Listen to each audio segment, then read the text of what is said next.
السلام علیکم ویورز، آج کا پہلا سوال ہے تصدق حسین ہیں لاہور سے۔ وہ کہتے ہیں جی کہ پیپلز پارٹی اور نون لیگ کے درمیان بیانات کی حد تک لڑائی شروع ہو چکی ہے۔ بلاول بھٹو کہتے ہیں ہمت ہے تو الیکشن کے میدان میں ہمارا مقابلہ کرو۔ مریم نواز بھی کہہ رہی ہیں کہ ہم الیکشن کے لیے بالکل تیار ہیں۔ پی ڈی ایم اتحاد واقعی انجام کے قریب ہے یا محض پاکستانیوں کو بیوقوف بنایا جا رہا ہے؟ دیکھیں تصدق صاحب، ایک بات، یہ سارے سانپ ہیں۔ پنجابی میں کہتے ہیں سپ نو سپ لڑے رسک نو چڑھے، اور بہت پرانا قدیم محاورہ ہے کہ ایک گدڑی میں کئی فقیر تو رہ سکتے ہیں۔ فقیر گداگر نہیں ہوتا، اللہ والا ہوتا ہے۔ یہ فرق ذہن میں رکھیں، گداگر اور فقیر، یعنی ایک گدڑی میں کئی فقیر تو امن امان سے رہ سکتے ہیں۔ ایک سلطنت میں ایک سے زیادہ سلطان نہیں رہ سکتا۔ یہ پاکستان جمہوری ملک شلک نہیں ہے، یہ لفظ فراڈ ہے یا فیشن ہے۔ تو یہاں چند سلطانوں کے درمیان لڑائی ہوتی ہے۔ یہ پہلے بھی ایک بڑی طاقت سے خوف زدہ ہو کے خوف نے ان کو اکٹھا کیا۔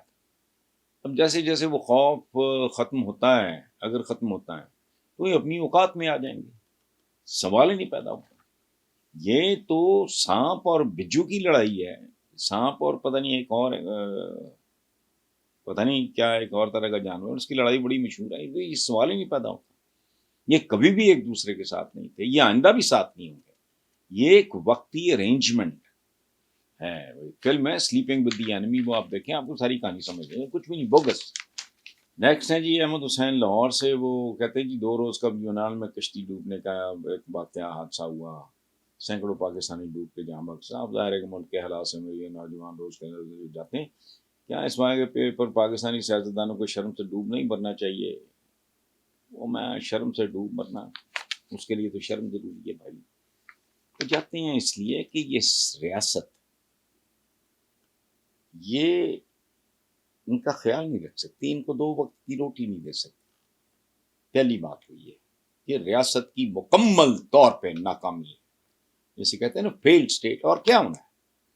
ایک ریاست اپنے بچوں کو، اپنے شہریوں کو، شہری ہیں نہیں، یہ رعایا ہے، وہ 2 وقت کی اگر روٹی نہیں دے سکتے، ان کے بچوں کو بیسک تعلیم نہیں دے سکتے، ان کو ہنر نہیں سکھا سکتے، تو پھر لعنت ہے، ہر شے پہ ہی لعنت ہے۔ تو یہ بات آپ کی ٹھیک ہے، کچھ ان کا اپنا قصور ہے۔ دیکھو جو جاتا ہے وہ کوئی 40 50 60 لاکھ کا ماں کا زیور بیچے گا، باپ کی کوئی 2 کلے 4 کلے زمین بیچے گا، وہ 50 60 لاکھ سے اگر محنتی ہے اور احساس کمتری کا شکار نہیں ہے، آج بھی پاکستان میں گنجائش ہے، میرا دعویٰ۔ چھوٹی چھوٹی باتیں کیوں نہیں وہ لگاتا، ایک ٹھیلا یا ایک کھوکھا باقاعدہ جگہ شگہ لے کے، یہ وہ سارا صبح اٹھے 3 بجے جائے منڈی، لائے سامان کیلکولیٹ کر کے، جس کا دل کرتا ہے آئے، میں اسے سمجھا دیتا ہوں، اس کے ساتھ 10 دن لگاتار جا کے منڈی سارا کام کروا دیتا ہوں، دیکھتا ہوں میں کیا نہیں ہوتا۔ لیکن نہیں، پھر ایک اور وجہ ہے ہمارے ریٹ ریس، مقابلہ ہے۔ یعنی اچھا فلاں دا ماما تو فلاں دا چاچے زاد گیا، تو فلاں دا تایا زاد گیا، تو فلاں دا پھوپھی زاد گیا، تو بھی جا، تو وغیرہ اس طرح کی باتیں ملی جلی بات ہے، لیکن بنیادی طور پہ یہ مکمل ناکامی ہے ریاست کی، جو اپنے شہریوں کی، چونکہ شہری یہ ہیں ہی نہیں، یہ تو رعایا ہیں، یہ تو کمی ہیں ان کے، تو ان کی ویلفیئر کیا ہونا ہے؟ جس دن اس ملک کا جو حکمران ہے اس کا عوام جو ہے وہ کمیوں کی بجائے اس کے بن جائیں گے،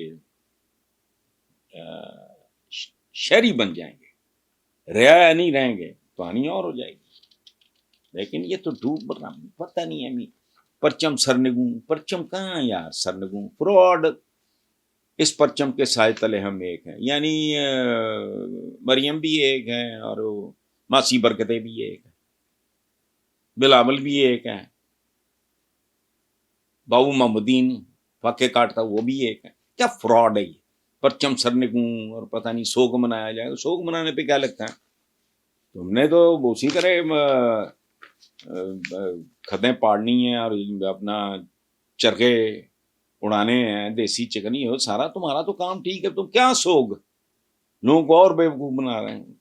پرچم سرنگوں اور فلانا، یہ وہی پرچم ہے نا جس کے بارے میں اس پرچم کے سائے تلے ہم ایک ہیں، اوکے ایک ہیں، کہاں جاتی عمریں ہیں، کہاں رہنے کو جگہ ہی نہیں، سرے سے ایک امرلہ بھی نہیں، کہاں ایون فیلڈ انگلینڈ میں کھربوں روپے کی جائیدادیں ہیں، وہ پائرٹس آف پتہ نہیں کیا، وہ لکھ لے کے وہ گورا بھی پاگل ہو گیا، لیکن ہم تو بڑے ڈھیٹ اور بے شرم لوگ ہیں، پھر ان کے بارے میں سوچتے ہیں.